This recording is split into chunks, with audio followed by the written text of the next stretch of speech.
winning cures all. And after Tyler Hero's game winner last night versus the Orlando Magic, the vibes are definitely better for Heat fans right now. But I do want to address the elephant in the room for hopefully the last time until the offseason, which of course is Jimmy Butler. Enough! Now, this distraction is not fair to the team. Therefore, I will make this very clear. We are not trading Jimmy Butler. Damn, Pat. I see you, boy, taking those outside narratives and slamming that door shut. I like that, baby.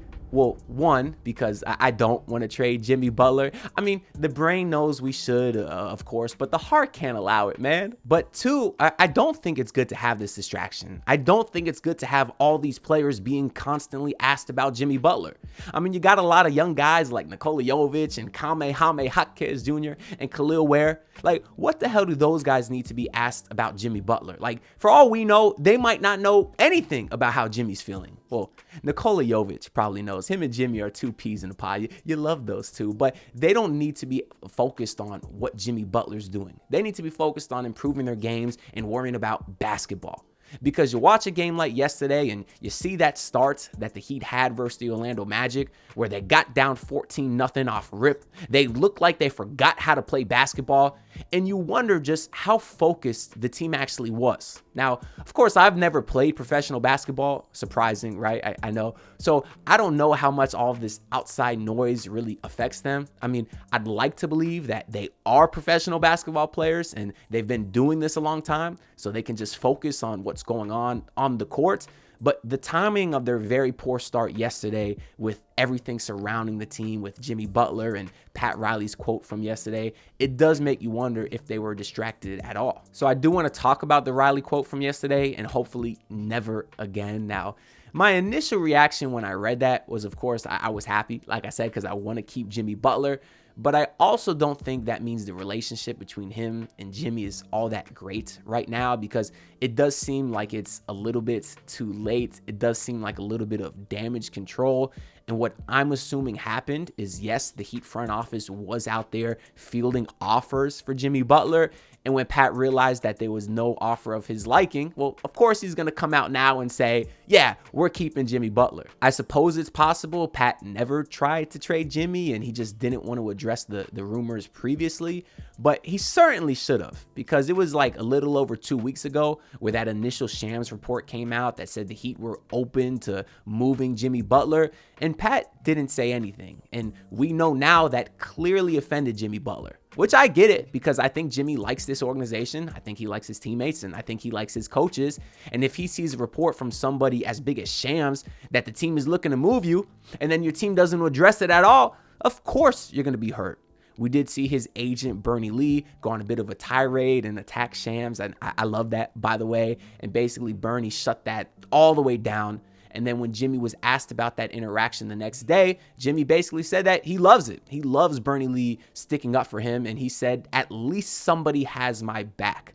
And at the time, it kind of looked like Jimmy was taking some shots at somebody. And I think it's pretty safe to say now that he was talking about the front office, because, of course, he was hurt that they didn't deny the rumors that they're looking to move him, which is what makes me think it's true that they were at least fielding offers. I understand there's a difference between shopping Jimmy Butler and being open to it, but Pat could have said something at the time, and not even Pat directly necessarily, because the reason this quote from yesterday was such a big deal is because Pat almost never speaks. He does his end of the year presser and maybe like once or twice throughout the year or the off season, but he'll never release an official statement, right? The last one I can think of is when the Heat were docked like a second round pick for tampering to get Kyle Lowry. God, that was stupid. But anyways, he did come out with an official statement then and say, we don't agree with this and whatever. But the point is, it's rare to get an official press release from Pat Riley. So very clearly, he was pissed off about all this outside speculation and maybe the distractions that it was causing. But when Shams came out with that initial report a couple weeks ago, the Heat didn't need to release an official statement on Pat Riley's behalf. They could have did what they always do. Leak it to Anthony Chang, leak it to Ira Winderman, leak it to Barry Jackson. That's how news gets out nowadays, is through the local media. But we didn't even get that, which is what makes me feel really safe saying that the Heat were open to moving him. Now, where's the line between shopping him and open to moving him? I don't really know. But it's very clear that Pat didn't see any offers that he likes out there, so Jimmy will be here until the offseason. So it sounds like a lot of bad communication. And if y'all have ever been in a relationship or know anything about being in a relationship, communication is key. Without proper communication, any relationship will fail. And Jimmy Butler and the Heat organization, that is a relationship. So I certainly think they need better communication.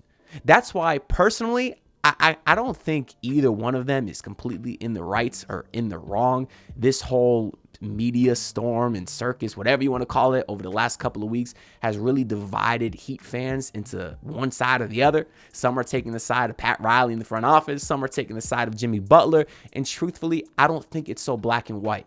I don't think that either person is completely right because truthfully, I could see both sides of this. We know from Barry Jackson's recent reporting that Jimmy's relationship with the Heat kind of started to take a turn for the worse this past offseason when Jimmy was offended by Pat Riley's comments, basically telling him to keep his mouth shut if he's not out there on the court.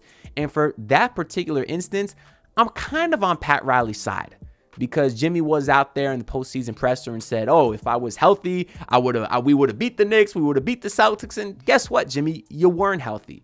You didn't have a great regular season with regards to availability. And at the time, I was okay with it because I said, if we still get playoff Jimmy, then do what you need to in the regular season. Now, they almost missed the playoffs because of it. They had to be in the play-in because of it. And that's why Jimmy got hurt.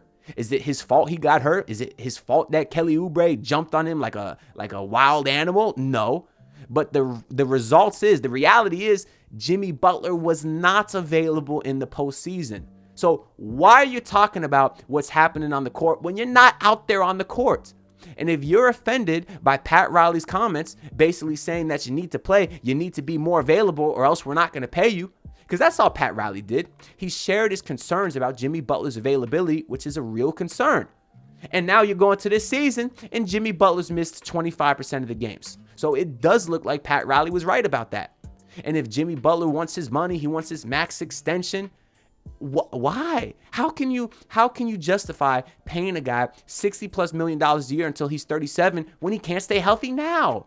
If he's already missing games last year at 34 years old, this year at 35 years old, what makes you think he's going to be more available at 36 and 37? And you just cannot commit that kind of money to a guy who's going to miss this much time. And the other widely reported thing that Jimmy was apparently mad about is that he wanted this Heat team to acquire more help, and Pat Riley never did it. Now, again, talking on Pat's side of this before we get to Jimmy's perspective, Pat did get Jimmy Kyle Lowry. Jimmy wanted Kyle Lowry. They're very close friends. I think Jimmy's the godfather of Lowry's child or vice versa. They're very close friends. He wanted Lowry. Pat Riley got Lowry. He traded one of Heat fans' favorite point guards in history, Goran Dragic, to do so. And Kyle Lowry sucked. And for me, that's on Jimmy Butler. But from the Jimmy Butler side of things, I do think this front office has absolutely failed him. Because Kyle Lowry, being the only notable player that you've acquired in free agency / trade in 6 years of this build, is quite frankly bullshit. Seriously, 6 years of this build and you have Kyle Lowry to show for it? The goal of this build was to win a championship. They have not won a championship. Therefore, this build has been unequivocally a failure. I don't like all these Heat fans out there saying, oh, well, relative to other teams, you've had some success. You've been to 2 finals, 3 Eastern Conference finals. Don't care. This Heat organization has different standards, and that standard has been and will always be a championship. And they have not won a championship in this build. And who builds the team? It's the front office. It's Adam Simon, it's Pat Riley, it's Andy Ellisberg, and everyone else up there. And because they failed to achieve the ultimate goal, this build has been a failure. And of course, that is not the fault of Jimmy Butler, because he's out there in almost every postseason busting his ass and carrying a squad full of undrafted players to the finals 30% of the time that he's here. And if the front office could have acquired any of the players that wanted to be here, this team would likely have at least one championship right now. How do you blow multiple big names that want to come here?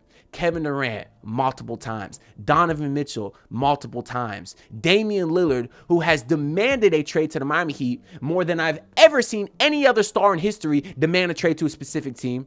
I've never heard anyone be more demanding of wanting to go to a specific place, and you couldn't even get him because you didn't want to trade Tyler Hero, who's an all-star now, by the way. And in hindsight, who knows if that worked out, because maybe the Heat win a championship last year if you have Damian Lillard. You never know.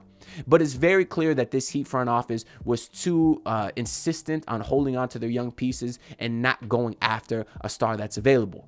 Now, some pushback for the front office defenders out there will say, hey, well, the Heat just didn't have the assets to get those stars, so you were never really in it for KD. You never really lost Mitchell because you couldn't compete what Cleveland gave up for Donovan Mitchell. And my answer to that is, why the hell do you think the Heat did not have enough assets? It's because the front office blew them all over the last few seasons. Going all the way back to 2016 when you had to overpay Dion Waiters and James Johnson and Tyler Johnson because you wanted to rebrand your image that, no, Heat family, we care about our guys. Because you just let Dwayne Wade walk, your image took a huge hit. So now you got to go out there and overpay all these guys to keep them on long-term deals to show that you actually take care of your players. And of course, all those guys ended up sucking. So now you had to attach a first-round pick to offload a Tyler Johnson. You had to attach a first-round pick to offload these other guys. You were in salary cap hell because you had to take back Ryan Anderson and stretch him, and you ended up paying him for 10 years after he was off the roster. That's horrible asset management. And even in more recent history, you sign in Dwayne Dedmon for way more money than he's worth. You have to attach a second-round pick to get rid of him. You attach you trade 3 second-round picks to go up and trade for KZ Okpala, who played 10 games in his Heat career. You trade a first-round pick to get Terry Rozier, who sucks. It's just horrible asset management by this roster. You're letting guys like Gabe Vincent walk for nothing. You're letting guys like Caleb Martin walk for nothing. They do not know how to manage their assets. And because of that, they have no assets. So unless they trade Jimmy Butler, they will never be in a conversation for a star. As I'm recording this video right now, I got a notification, potential suitors for De'Aaron Fox. This morning, I saw teams eyeing Giannis Antetokounmpo if the Bucks continue to have another unsuccessful season. Well, guess what? Even if those guys become available, the Heat's assets right now is one tradable first-round pick, Nikola Jovic, Jaime Jaquez, and Khalil Ware. So yes, I would say the Heat drafted pretty well. That's something that they've always done really well. But those 3 young kids and 1 first-round pick is not getting you a superstar. It's just not. Anyways, that's why I think both sides are partly in the wrong, and I think both sides could be partly in the right as well. But at the end of the day, I love Pat Riley. I love Jimmy Butler. Just because I love these players doesn't mean that I can't be critical of them. That's why I like to consider myself a realist. You have a lot of stans out there that can never see anything wrong with their favorite players or favorite coaches and whatnot. I love those guys. That's why I'm critical of them. So at the end of the day, I'm just hoping they can go into this offseason and find a way to work it all out. Because like I said at the beginning of this video, winning cures all. It really does. If this Heat team can go on a little bit of a run right now and maybe a deep playoff run, who the hell knows? Maybe they win an NBA championship. And then all of this talk that we did all season could be for nothing. So for now, we'll just take it day by day and see what happens in the offseason. Because if Jimmy continues to not be available, there's going to be no team to give him his money. And then he might just opt into his $52 million next year. And we do this all over again next season. So we'll see what happens in the offseason. But I want to know y'all thoughts, so make sure y'all drop them down in the comments below. I will be reading every single one and responding to all the ones that I have time for. Make sure to like, comment, and subscribe. I'm about 150 subs away from 6K, so it'd be super dope if y'all can help me reach that milestone. That being said, I'll see you on the next video. So peace out, everyone. Look, pull up in your city, tryna get that dead face. Do it on my own, I don't need no dead weight. Had to kill him off, yeah, I need that head space. You know this homegrown bitch don't offend me.